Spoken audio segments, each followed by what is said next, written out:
आज की कहानी में आपका स्वागत है। आज हम आपके लिए लेकर आए हैं मास्टर भगवान दास जी की लिखी एक अविस्मरणीय कहानी। कहानी का नाम है प्लेग की चुड़ैल। ये कहानी उस दौर की है जब हमारा देश, खासकर उत्तर भारत, प्लेग जैसी महामारियों से जूझ रहा था। और ये सिर्फ एक कहानी नहीं है, ये उस समय के समाज, इंसानी रिश्तों और डर के मनोविज्ञान का एक गहरा विश्लेषण है। बिल्कुल, ये कहानी है भय की, विश्वासघात की और चमत्कार की भी। और इन सब के ऊपर ये एक माँ के असीम प्रेम की कहानी है। तो चलिए शुरू करते हैं। कहानी हमें ले चलती है प्रयाग शहर में और माहौल बहुत ही भयानक है। प्लेग ने हाहाकार मचा रखा है। मतलब रोजाना सैकड़ों लोग मर रहे हैं, अमीर गरीब कोई फर्क नहीं, मौत किसी को नहीं बख्श रही। शहर के शहर खाली हो रहे हैं, लोग भाग रहे हैं, यहाँ तक कि डॉक्टर वो भी शहर छोड़कर जा रहे हैं। इसी माहौल में कहानी के मुख्य पात्र हैं ठाकुर विभव सिंह, एक बड़े जमींदार। जी, उनका परिवार भी है, उनकी पत्नी है और एक 5 साल का बेटा नवल सिंह। तो जाहिर है ठाकुर साहब भी फैसला करते हैं कि अब यहाँ रुकना खतरे से खाली नहीं, वो भी अपने गांव जाने की तैयारी करते हैं। और बस यहीं से कहानी का असली ताना बाना शुरू होता है। क्या होता है? जाने की तैयारी चल ही रही होती है कि ठाकुर साहब की पत्नी ठाकुराइन वो ठंडे पानी से नहा लेती हैं। ओह! और उन्हें तेज बुखार आ जाता है। और ये कोई मामूली बुखार नहीं होता होगा? बिल्कुल नहीं। शाम होते होते उनके गले में प्लेग की गिल्टी निकल आती है। तो मतलब जो सबसे बड़ा डर था वो घर के अंदर ही आ गया। हाँ, डॉक्टर को बुलाया जाता है, वो आकर पुष्टि कर देता है कि ये प्लेग ही है और वो सलाह देता है कि तुरंत घर खाली कर दो। और वो चला जाता है? मतलब डॉक्टर भी अपनी जान बचा रहा है। जी, अब ठाकुर साहब एक बहुत बड़ी दुविधा में फंस गए हैं। एक तरफ बीमार पत्नी और दूसरी तरफ अपनी जान और अपने वंश के इकलौते वारिस अपने बेटे की जान। यहाँ पे लेखक ने ठाकुर साहब के मन के अंदर का जो द्वंद दिखाया है वो कमाल का है। वो खुद से ही तर्क वितर्क करते हैं। हाँ, वो सोचते हैं कि यहाँ रुकने से बहूजी को कोई लाभ तो होगा नहीं, तो मैं अपने प्राण क्यों गंवाऊं। और फिर वो अपने वंश की दुहाई देते हैं कि मुझे अपने बेटे को लेकर जाना ही होगा, वंश को बचाना होगा। आज के समय में ये सोच कितनी स्वार्थी लगती है ना, कि पत्नी की जान से ज्यादा वंश की चिंता है। देखिए, ये उस दौर की सामंती मानसिकता का एकदम सटीक चित्रण है। कुल या वंश की जो अवधारणा थी वो एक व्यक्ति के जीवन से कहीं ज्यादा, मतलब बहुत बड़ी मानी जाती थी। अच्छा। खासकर एक स्त्री के जीवन से। तो ठाकुर साहब का तर्क हमें आज भले ही अजीब लगे, पर उस समय के एक जमींदार के लिए शायद यही व्यावहारिक सोच थी। लेकिन एक चीज है जो उनके इस व्यावहारिक फैसले के आड़े आ जाती है। हाँ, उनका बेटा नवल सिंह। वो छोटा सा बच्चा, वो अपनी माँ को छोड़कर जाने से साफ इनकार कर देता है। वो बस अपनी माँ के पास बैठकर रोता रहता है। और एक बच्चे के इस प्रेम के आगे ठाकुर साहब भी मजबूर हो जाते हैं, वो रुक जाते हैं। अगली सुबह होती है, ठकुराइन को थोड़ा होश आता है और वो खुद अपने बेटे से कहती हैं कि तुम दूसरे घर चले जाओ। लेकिन बेटा नहीं मानता। और दोपहर होते होते ठकुराइन का शरीर एकदम शिथिल पड़ जाता है। फिर से डॉक्टर आता है। लेकिन इस बार वो पास भी नहीं जाता, दूर से ही देखकर उन्हें मृत घोषित कर देता है। बस यहीं पर सब कुछ बदल जाता है। पूरे घर में, पड़ोस में मातम छा जाता है।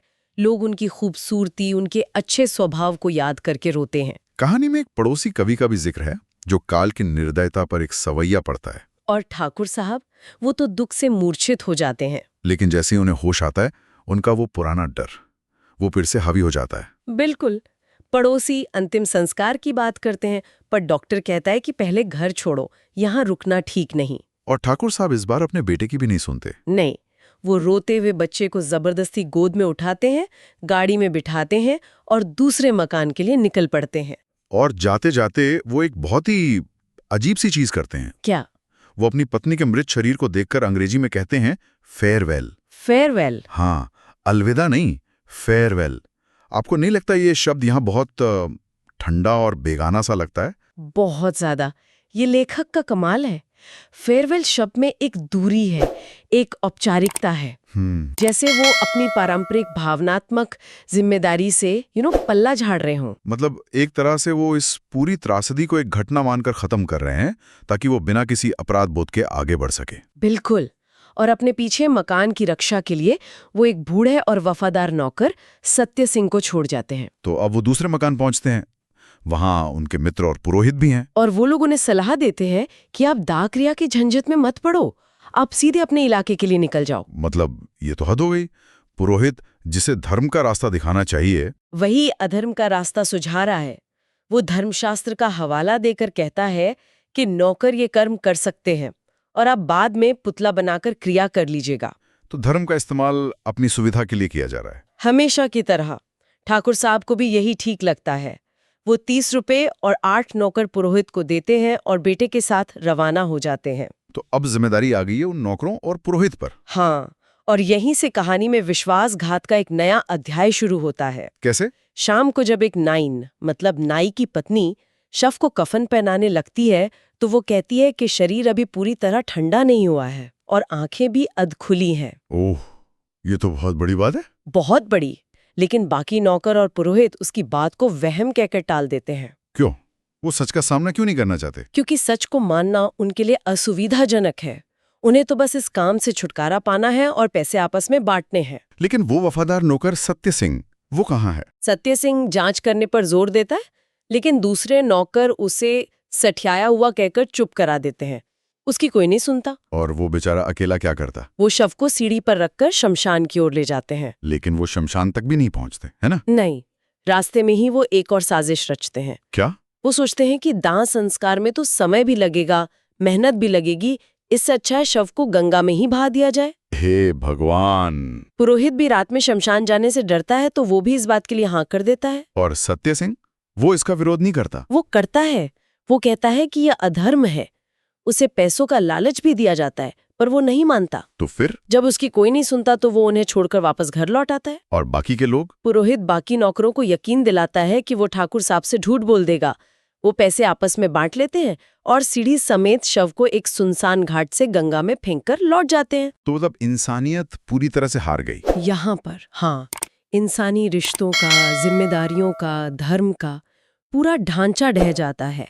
एक जीवित स्त्री को मृत मानकर उसके अपनों ने ही उसे त्याग दिया। लेकिन कहते हैं जहां इंसानियत खत्म होती है, वहां से प्रकृति या शायद ईश्वर अपना काम शुरू करता है। यहां से कहानी एक बिल्कुल ही चमत्कारी मोड़ लेती है। जी, वो जो सीढ़ी है वो हल्के और मोटे बांस की बनी है, तो वो पानी में डूबती नहीं है। अच्छा, एक बेड़े की तरह तैरने लगती है। हाँ, और गंगा जल की जो ठंडक है उससे ठकुराइन के शरीर में जो थोड़ी बहुत चेतना बची थी वो जाग उठती है। उन्हें होश आ जाता है। ये तो सच में किसी चमत्कार जैसा है। और चमत्कार यही नहीं रुकता। वो बहती हुई सीढ़ी किनारे पर एक करौंदे के पेड़ की झुकी हुई डाली में अटक जाती है और उस डाली का एक कांटा ठीक उनकी गिल्टी में चुभ जाता है। क्या बात है! जिससे सारा मवाद बह जाता है और उन्हें दर्द से राहत मिलती है। क्या आपको लगता है कि ये चमत्कार कुछ ज्यादा ही सुविधाजनक नहीं है? पहली नजर में ऐसा लग सकता है, लेकिन अगर आप ध्यान दें तो लेखक ने इसे एक तार्किक जमीन भी दी है। कैसे? सीढ़ी का तैरना विज्ञान है। ठंडे पानी का शौक किसी को भी होश में ला सकता है और एक नुकीला कांटा अगर गिल्टी पर चुभ जाए तो वो एक तरह से प्रकृति के सर्जिकल टूल का काम कर सकता है। अच्छा, मतलब ये संयोग हो सकता है। हाँ, इसे आप संयोग कह लीजिए या प्रकृति का संतुलन साधने का तरीका। जिसे समाज ने जहर समझकर फेंक दिया, उसे गंगा माँ ने जीवन दान दे दिया। तो ठकुराइन अब जीवित हैं? लेकिन ये उनके लिए एक नया संघर्ष है। बिल्कुल। जब सूर्योदय होता है तो वो खुद को एक बहुत सुंदर जगह पर पाती हैं और सोचती हैं कि क्या वो स्वर्ग में है। लेकिन फिर उन्हें अपने बेटे की याद आती है। और वो याद आते ही उनसे मिलने की एक तीव्र इच्छा होती है। वो गंगा जल पीती हैं, जिससे शरीर में थोड़ी शक्ति आती है और किसी तरह सीढ़ी को किनारे लगा लेती हैं। पर वो बहुत कमजोर होंगी, बहुत। वो थक कर बेहोश हो जाती हैं। जब होश आता है तो भूख प्यास लगती है। तब उन्हें यकीन होता है कि वो मृत्युलोक में ही हैं। तो प्रकृति ने तो उन्हें बचा लिया, लेकिन अब उन्हें एक नए दुश्मन का सामना करना है। और वो दुश्मन कौन है? अंधविश्वासी समाज। सही कहा। एक दासी पानी भरने घाट पर आती है और कफन में लिपटी एक स्त्री को देखकर उसे चुड़ैल समझ लेती है। और जब ठकुराइन उससे बात करने की कोशिश करती होंगी, उनकी हालत इतनी डरावनी होती है कि वो दासी चुड़ैल चुड़ैल चिल्लाती हुई गांव की ओर भाग जाती है। ये कहानी का सबसे त्रासद हिस्सा है मेरे हिसाब से। है, डर का रूप बदल गया है। पहले प्लेग का डर था जो लोगों को स्वार्थी बना रहा था, और अब एक अनजान चीज का डर है जो उन्हें क्रूर बना रहा है। एक असहाय बीमार स्त्री जिसे मदद की सबसे ज्यादा जरूरत है, समाज उसे बिना सोचे समझे एक दानव का रूप दे देता है। ठकुराइन निराश हो जाती हैं। वो सोचती हैं कि क्या मैं सच में चुड़ैल बन गई हूँ? लेकिन फिर भी बेटे से मिलने का संकल्प उन्हें हिम्मत देता है और वो गांव की ओर चलती हैं। और वो एक बगीचे में पहुंचती हैं जो उन्हें कुछ जाना पहचाना सा लगता है। वो उन्हीं के इलाके का बगीचा होता है और वहां उनकी मुलाकात अपने बेटे नवल सिंह से होती है। सोचिए उस माँ पर क्या गुजरी होगी। वो दौड़कर अपने बेटे को गले लगा लेती हैं। और बेटा, क्या वो अपनी माँ को पहचानता है? वो पहचान तो लेता है, पर एक ऐसा सवाल पूछता है जो किसी का भी दिल चीर दे। क्या पूछता है? वो पूछता है, माता, तुम मर के फिर जी उठी हो और चुड़ैल हो गई हो? ये तो पूरी कहानी का सार है। बिल्कुल, एक बच्चे के मन में अपनी माँ के लिए प्रेम और समाज द्वारा उसके दिमाग में भरा गया डर दोनों एक साथ है। वो उलझन में है। बहुत ज्यादा। वो समझ नहीं पा रहा कि जो उसकी माँ है वो चुड़ैल कैसे हो सकती है। ये मासूमियत और अंधविश्वास का एक भयानक टकराव है। और गांव की औरतें जो दूर से ये सब देख रही हैं, वो चिल्लाने लगती हैं, हाँ, कि चुड़ैल ने नवल को पकड़ लिया। और इसी कोलाहल के बीच एंट्री होती है ठाकुर साहब की, हाथ में पिस्तौल लिए। अब देखिए कहानी का चक्र कैसे पूरा हो रहा है। मतलब वही ठाकुर साहब जो पहले अपनी पत्नी को प्लेग के डर से छोड़कर भागे थे, अब उसी पत्नी को चुड़ैल के डर से मारने के लिए तैयार हैं। बिल्कुल, वो अपनी पत्नी को नहीं, वो उस डर को, उस अपराध बोध को गोली मारना चाहते हैं। उन्हें अपनी पत्नी नहीं दिख रही, उन्हें एक चुड़ैल दिख रही है जो उनके वंश यानी बेटे को खत्म कर देगी। बेटा चीखता है, इन्हें मारो मत, ये माता है। लेकिन घबराहट में ठाकुर साहब गोली चला ही देते हैं। ये कहानी का क्लाइमैक्स है। पति जिसे रक्षक होना चाहिए वही भक्षक बन गया है। उसका डर उसके विवेक पर इतना हावी है कि वो अपने बेटे की आवाज भी नहीं सुन पा रहा। लेकिन गोली चलने के बाद जब लड़का रोते हुए कहता है कि आपने माता को मार दिया, तब ठाकुर साहब को जैसे होश आता है। और फिर वो पास जाकर देखते हैं। चेहरा, मस्तक पर मस्सा, छाती पर तिल, और तब उन्हें यकीन होता है कि ये उनकी पत्नी ही है। और उन्होंने कितनी बड़ी गलती कर दी है। उसी एक पल में उन्हें प्रयाग से लेकर यहाँ तक अपना हर फैसला, अपना हर डर एक साथ दिखाई दिया होगा। वो बेटे को बताते हैं कि गोली हवा में चलाई थी और गले का घाव गिल्टी का है। तभी ठाकुराइन को होश आता है। वो ठाकुर साहब को उलाहना देती हैं, पर फिर भी अपने बेटे के लिए रोती हैं। उनके इस निस्वार्थ प्रेम को देखकर ठाकुर साहब का दिल पिघल जाता है और वो माफी मांगते हैं। लेकिन यहाँ भी उनका एक संदेह बना रहता है।